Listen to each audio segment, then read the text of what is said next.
Mountain Bike Mania is brought to you by KHS Bicycles, a full line of bicycles sold in 30 countries. Jensen USA, America's #1 online retailer of bikes and accessories, ODI, the world leader in grip technology, and Angel Fire Bike Park, the top-rated bike park in the Southwest. Welcome to Season 2 of Mountain Bike Mania. I'm your host, Samantha McDonald. This summer, we're taking you across the country and showcasing the top downhill riders as they try to tame some difficult terrain. Our first stop, the beautiful Pacific Northwest, Port Angeles, Washington, to be exact. Port Angeles, Washington is a small city lying on the northern edge of the Olympic Peninsula, facing Canada. The city's deep harbor is full of tankers and cruise ships. The city is also a crucial setting for the Twilight book series, and it's the birthplace of Hall of Fame quarterback John Elway.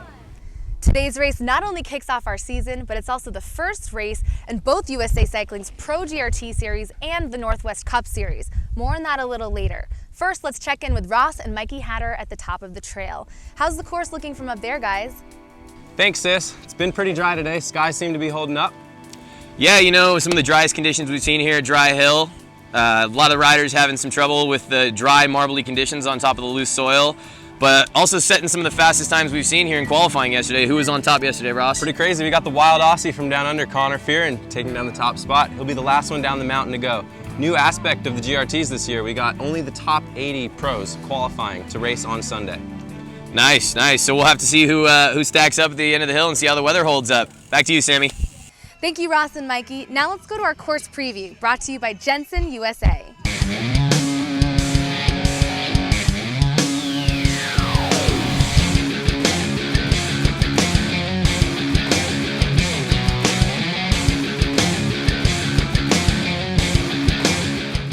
Set up, a little double onto the road, set up off, nice little firm corner after the big first up, big triple out, and then we drop down here, a little drop into the road. Let's check out the qualifying segment brought to you by KHS Bicycles. Oh, Mikey, come on, get in there, boy! Yes! Your bike sounds like a shopping cart! This hat is made from a mushroom. It's a little slippery out. The dirt's pretty good here. Someone's doing this! Come on, man!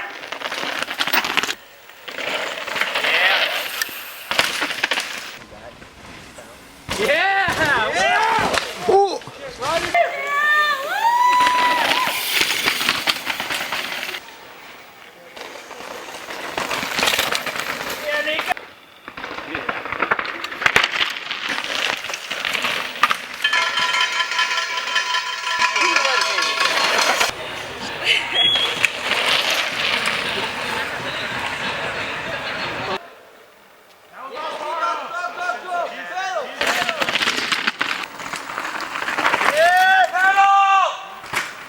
I hit a tree hard.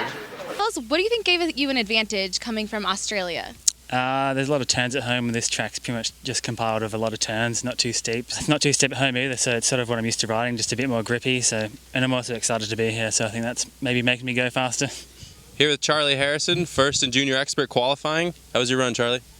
It was good. It was a smooth run. The whole track is just awesome. I mean, we've had really good weather too, so it's drying out and it's really quick right now. It's kind of sketchy with how fast it is up top, but it's awesome. It's just a perfect mix of everything. So. That's it for the qualifying segment. Here's our GRT schedule for the year, going back and forth all over the United States. And let's have a peek at the Northwest Cup schedule too, all over Washington, Oregon, and one in Idaho. So here is the start list based on their qualifying results. For the junior experts, we've got 5 Americans and 5 Canadians. First of our juniors on track, this is Southern California, Nick Nesteroff. Racing for the Palmer Project. He's on that new intense backed Sean Palmer team, supporting a lot of the very young juniors all across the West Coast. Looked real quick through there. Really fast through that top section.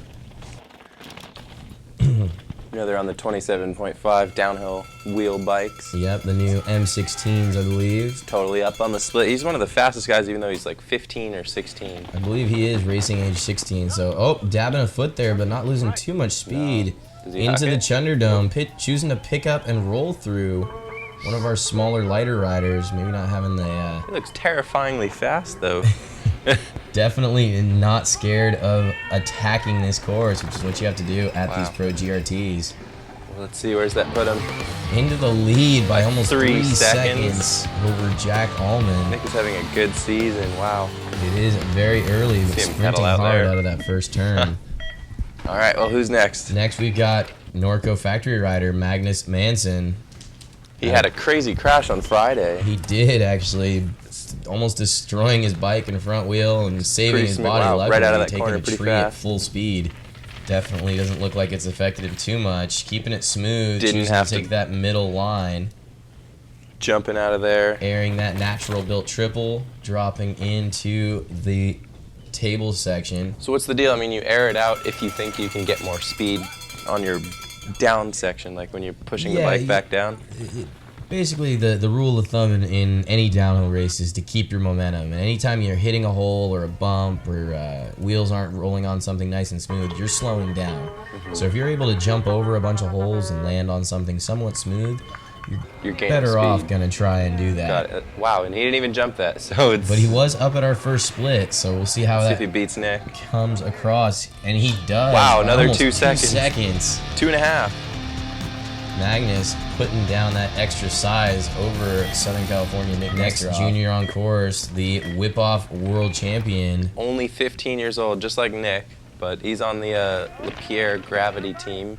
Definitely picking him up at a very young age. They see a lot of potential in him. He gets to train with the Red Bull athlete from France, Loic Bruni, and you'd be sure he has some incredible insight to the sport. Definitely, and he's one of our younger World Cup pros. The other rider on the team, last year's Junior World Cup champion, Loris Vergier. And beating out Lucas Shaw, our American. Just giving Finn a little bit of practice before he gets his first year of World Cup, I think, next season. He's not allowed to race them, is he? No, he's officially too young for UCI. But he can practice the tracks and... But it doesn't seem to be slowing him down any here at the Pro GRTs, racing against all those older junior riders. Pedaling again across the line. I know he wants to make a name for himself as a racer, not just a guy who throws a whip. Into second, though, 226.85. Pedaling out of that corner. This is Warren Niss out of Northern California, another one of the Palmer Team Intense athletes. Same bike as Nick Nestroff. Yep. I'm guessing just a size bigger. He's a little bit larger rider. That's one of the fun things about this junior category is we have a lot of varying sizes, varying size and skill and experience level rider. I know riders like Finn have been riding Whistler Bike Park for 4 or 5 years. Probably been racing here too. 15. As where some of these riders maybe only been to out of their state once or twice at this age. And so. You're from Northern California, right, Mikey? I am. I'm actually not too far away from where Warren is. Yeah. So I mean, the riding's completely different than what it's very, very much so. Yeah, and we don't get a lot of moisture. Oh, it looks like Warren's actually catching the rider in front of him. Our cameraman having to do double time. He must be on a flyer run. Looks like this. Oh, that's not him. This is the rider that Warren's catching up to. Must have had some issues on track. Pretty close, wow. So riders start usually at 30-second intervals. So someone crashes, leaves, if they have enough of an issue or that much slower of a rider on track, the rider behind does have the potential to catch them. On a track like this, where it's not so dusty and it's real nice, not as much of an issue. So top qualifier Charlie Harrison, all the way from Trabuco Canyon in SoCal. Yeah, it's he's been having a great year practicing on the downhill bike on that Trek. Yep, on the Trek R&D program with young pro. He goes high. Pochettino. Different line than we've seen from any of our other juniors. Just trying to carry some speed. He definitely cleared that gap there. Yep, rounding out that corner really well, tripling in and doubling out of the root section. He's up. Yep. He's up by about half a second. Nice. Although that is not much when it comes to a downhill race. One little corner mistake, and that's all it takes. He's going to jump it? Yep. Gapping into one of the only juniors who decided to do that. I know Magnus crashed there, so he wasn't trying to do that. Stepping down into the last couple turns. Let's see where this puts Charlie. He's so on the pedals. New winner. Wow. Charlie Harrison, Over a second. 2:24.11, putting a full second into Magnus Manson. Got another half a second at the bottom there. That'll round out the juniors. Take a look at the standings. Top 10 overall today. A couple of Canadians in there, a couple of kids from California in our top 5. Let's check in with Sammy before we move on to the pros.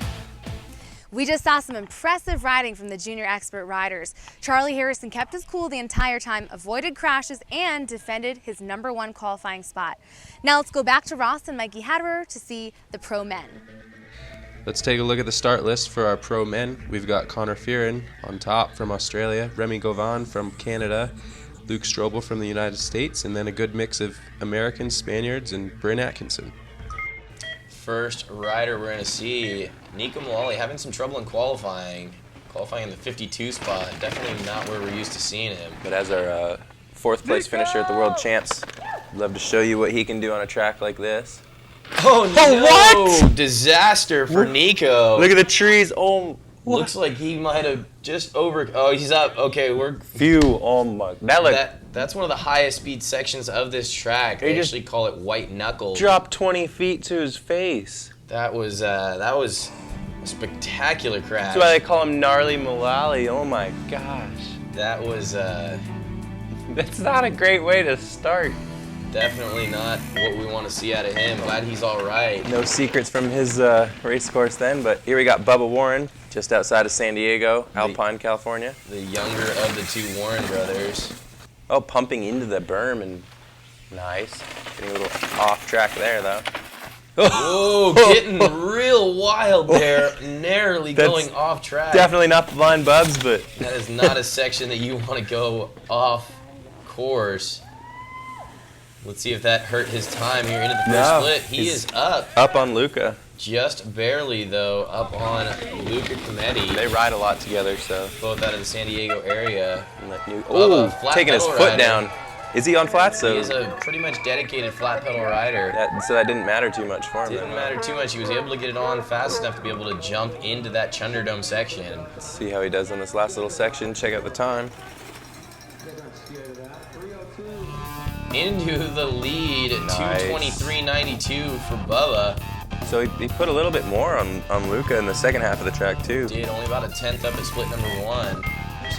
Bryn Atkinson, originally out of Australia, now residing in the Northwest. Married to Jill Kintner. One of our favorites in the pro women's class. Big old scrub out of him out of the first jump. He's no stranger to this dry hill track. Getting a little forward on the bike there. Riding it a lot. Yeah, it looks like you might have lost the rear tire a little bit on that rock outside face. that route, just like Charlie, huh? Outside line there, carrying a little bit more exit speed, holding a little bit more. Did you take a look at that line?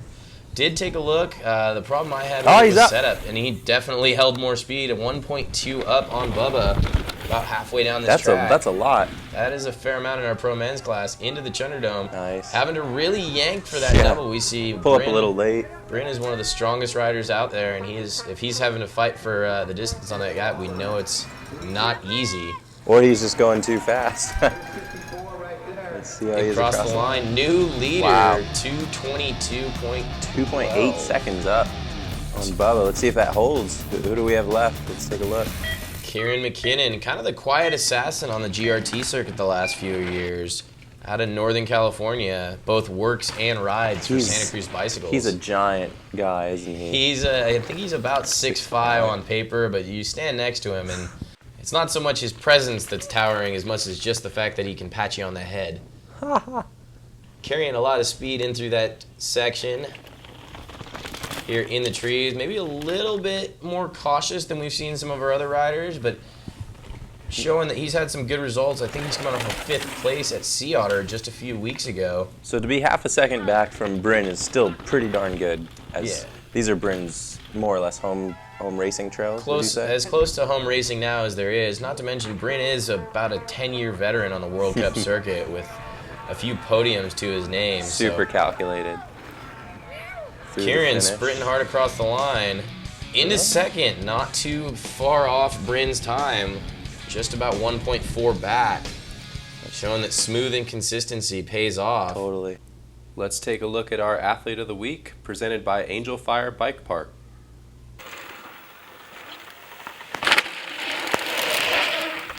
For 23-year-old Kevin Aiello, getting to the top of his sport and winning the 2014 Pro GRT Series wasn't easy, and staying there will be even harder. First and foremost, American racing is where it's at, and I'm looking to defend my title. It's no longer little mountain bike races. The fast guys are here, World Cup guys are showing up, and it's everyone's chomping at the bit, and the speeds have just gone up, towards Aaron Gwynn speed, and that's where we want to be, and it's fun, but it's a lot harder. What are you focusing on this year on improving? I'd say consistency and getting up to speed, doing it with minimal effort. I mean, the top guys are doing their runs and they're barely breathing. Can you walk us through a typical training day? Well, honestly, every day is different. Lots of days I'll start off with a small road ride, like 30-40 minutes, and get home, eat breakfast, head to the gym, and I've got a trainer that I've worked with for quite some time now, and just hone things in with him, and he just beats the crap out of me. So for people who haven't ridden a bike downhill, can you describe to them what it feels like? In the gate, your heart rate's going through the roof and stuff. I mean, it's going to be the best or worst 5 minutes of your life. So that's just one of the best things about racing your bike, is it can go either way, and it's up to you. And to be able to perform under the heat is huge, in this sport. So it's just an adrenaline rush, really. It's the best damn job in the world, honestly. I mean, there's a lot of work that goes into it, but at the end of the day, we're hanging out with our friends. Mountain biking may be an individual sport, but behind every successful rider is a strong team. Aiello's support system starts with his parents and the KHS racing team. More often than not, you need to have supportive parents. So that's been a huge key to just growing and being successful in racing. And they're they still show up to most of the races and travel, and they love it. And what's it like training with KHS teammate Logan Bingley? When we're together, I mean, it's the best training I think that I really get, because we've grown together from 17, 18 till now, and we've really been pretty consistent in pushing each other. So it's really good to train. What would your life be without mountain biking? I don't want to know, honestly. I'd probably be pretty fat and pretty drunk on the beach. Here's our winner from last year and GRT overall champion, Kevin Aiello. KHS factory bikes rider, flat pedal rider, Nice little showing that scrub right there into these first couple turns on white knuckle, highest speed part of the track, and oh no! Just slams! Huge crash from Kevin. Oh my God. Looked like he rallied a little bit inside and just caught his hip or his leg on that exposed log. Look at that. That was disaster. Oh my God. Wow. Good thing he's on flats, otherwise he very nearly broke his hip, femur, something. Let's find out about that later. We'll have to check in with his injury update later. We got one of the younger riders on the scene, I think. Is he 19 and fighting under Bernat Guardia, Farron Yorba Prats? Yeah, this is one of the European intense riders, the Intense Factory World Cup team, making his way over for Sea Otter and sticking around for the Port Angeles race. Going outside, weird. Definitely a different line, but again, we did see Bryn take that line and hold a bit more exit speed into the first split. Choosing to triple-double there, another way to hold a little more speed, miss some of the holes. I know the riders will say, like, if you have a good line, you don't practice it too much so people don't see it, but that one looked really sketchy. I would want to practice that, wouldn't you think? That's less of a problem at races, kind of like this. That is definitely something a lot of the World Cup riders will say with World Champions and World Cups, with a lot of big support and teams filming and getting better insight into the course. Oh wow, sliding through. Big swap out in that last corner from Farron. Second place, nice so far. Into second though, not losing too much time, only about 0.8 seconds off of Bryn. Bryn's still sitting in the hot seat. Logan Bingley, St. George, making a huge... Another Pro GRT champion. And his free riding ability is insane. He can backflip, he'll huck cliffs bigger than you'd ever even want to kick a soccer ball off of. Him also choosing to go with a single speed setup this year, deciding that he's able to push that harder gear and save a little bit more weight and efficiency on that bike. Let's see how well it pays off for him here. into split number 1, only about 1 second back. He took a seat there. We saw Farron pull that back. He was about 1.2 back at split number 1 and made it within 0.8 of a second. Nice little jump. Nice, almost effortlessly stepping down into the Chunder Dome. Gets a little wild through there, through that A little corner. bit balled up in that corner, and with that single speed, not able to take a pedal of safety. Had to pump through it. Sliding it through the last turn. Let's see where Logan stacks in. Into second. Nice. 5/100th of a second. Look at that. Look at ahead him of Farron. Rattled right before, but he still just takes off. Not really too much choice for him there. Again, we just mentioned this rider earlier is kind of the mentor and coach for an intense World Cup team. This is Bernat Gardia. They're all wearing the same jersey. Bernat, a longtime veteran on the World Cup. Seen him going outside as well. Inside the top 20 a few times. Oh, hanging up on that natural triple, but scrubbing it a little and doubling out. One of our taller riders can sometimes get away with that. He's pretty playful to ride with, just jumping and tapping rocks with either tire. 1.07 back on Bryn, though. Bryn setting a pretty quick top split through White Knuckle. Into the Chunder Dome. Gardia gapping in. Second. Pedaling, though, just like we said, and still coming up a little bit short on that gap. Not carrying quite as much speed through that corner. Pedaling in the air. Putting that rear wheel down early, getting some pedals into the line. See where that stacks him up. Oh, into fourth, right behind his young protege. Uh-oh. 2:23.18. That's going to be a long flight back to Europe with some bragging rights. Fourth place qualifier out of BC, training partner and teammate of the injured Stevie Smith. This is Mark Wallace. Mark Wallace just picks a line and he's going exactly where he means to. You can very calculated, no shaking of his handlebars, no questioning of where he's pointed it, and just very strong rider as well. Look at this. Straight into the corner, just bang, done. Again, choosing that middle line and tripling very smooth, doubling out as well. Just super precise, putting his bike exactly where he wants on this track. And only 0.04 of a second Bryn, down. That is basically a dead heat with Bryn. We've seen some of the riders pull back a lot of time in the second half. So let's see how he goes. Gapping into the Chunder Dome, into the High Line as well. If you notice, he's landing on rider left side.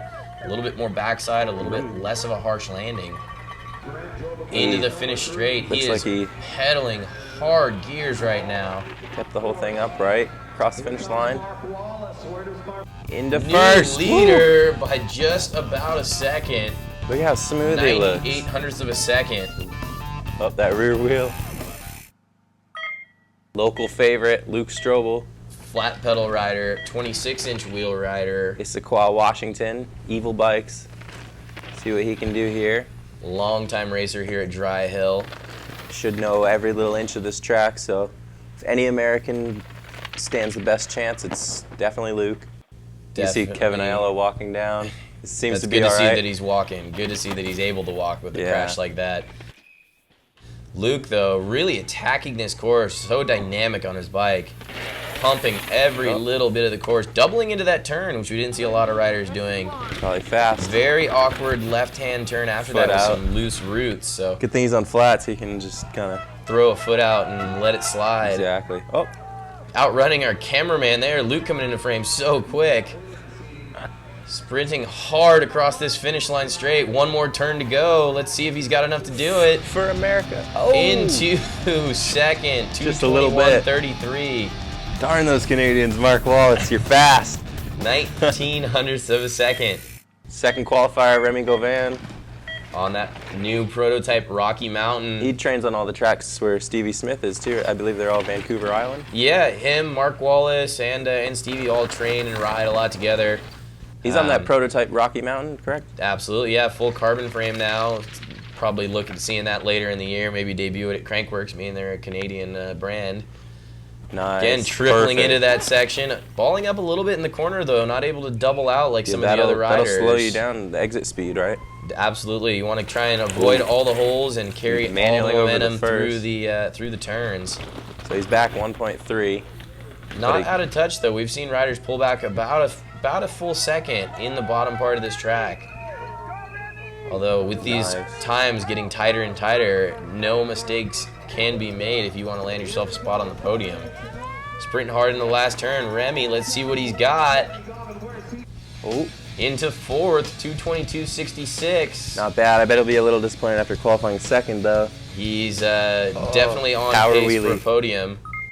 The wild Aussie Connor Fearon flew all the way out here just to show the Americans and Canadians that just because you train in the dry, wow, pedaling out of the turn, that's insane. Another one of our flat pedal riders on that Kona Factory Dang. World Cup program That and corner. just annihilating this course. What? It looks like everything's on fast forward. This is obscenely fast, pedaling instead of jumping the Yeah, he triple, didn't. doubling out of that turn. There is nothing slowing this kid down Just right now. teaching everyone how to do it. 1.6. Wow. A full second and a half up. I don't. Where do you get that? From the looks of things, it just pedaling in every little Every hole. section. Every section that you can sneak a pedal, you're taking one. Every corner, you're not braking. Pedaling again. He's so exciting. Oh my God. It's just annihilating every turn on this track, There floating you go. that finish line table and sprinting hard right through the last turn. That was calculated. Amazing What? time. 2 seconds. 2:19.34. Connor Fearon. The wild Aussie takes the win. Last qualifier, maintaining that top spot. That is your top 10 here, Pro GRT #1. That was insane to watch, Mikey, huh? That was one of the most exciting races we've seen here in a long time. I'm taking notes. Hats off to Connor for showing it how it's Go to done. that top spot one more time. Let's hear it for him. Remy Goffin, number 5. Brent Atkinson, number 4. Luke Strobel, number 3. Mark Wallace, number 2. And your Pro Man champ for Dry Hill, the Northwest Cup stop, number 1, Connor Fearon. We're here with our winner of the day, Connor Fearon from Australia. Congratulations. Thank you. What went right for you today? Well, I didn't crash is the main thing, and just had a clean run. It's easy to make a mistake here, and I'm sure a lot of people did, and lucky enough I didn't. So, And what was the toughest part for you? probably getting through the heckle fest. There's so many people there, and the track is really tricky there. So you want to go fast for the fans, but you also got to not crash.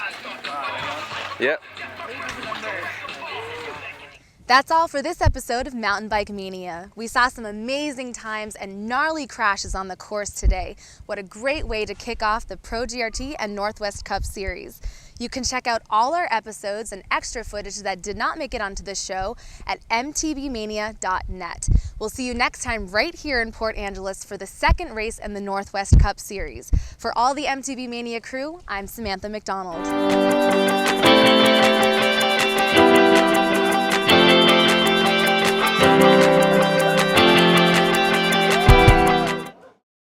Mountain Bike Mania has been brought to you by KHS Bicycles, a full line of bicycles sold in 30 countries. Jensen USA, America's #1 online retailer of bikes and accessories, ODI, the world leader in grip technology, and Angel Fire Bike Park, the top-rated bike park in the Southwest.